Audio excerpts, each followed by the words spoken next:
Well, I think that Donald Trump is an unreliable and unpredictable partner to the UK. And I don't think it's a good strategy for us just to sit and cower in the corner and hope that Donald Trump is nice to us. That is not a good strategy. What we need to be doing is showing strength, and which is the only language that Donald Trump understands.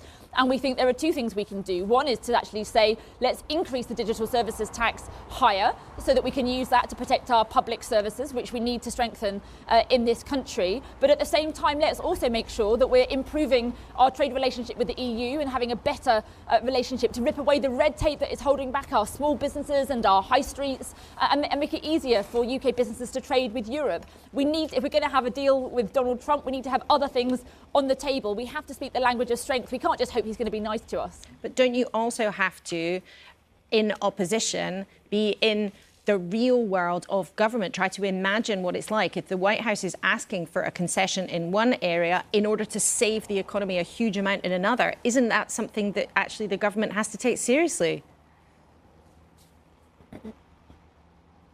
Well, of course they have to take it seriously. The question is how they respond. And if you look at countries like Canada and Mexico, you know, they neighbour the USA. They have trade deals and they haven't escaped tariffs. And you can look at the other leaders, you know, particularly in Canada, other world leaders are talking tough and they are standing up to Donald Trump. And that's what we think, we Liberal Democrats think, the government should be doing in this country. That's why we're calling on the government to have a better trade deal with the EU, to make it a priority to develop a customs union by 2030, which will help reduce the cost of business for small businesses here in the UK, and at the same time to increase the digital services tax to raise valuable money that could be used for defence or public services or anything else.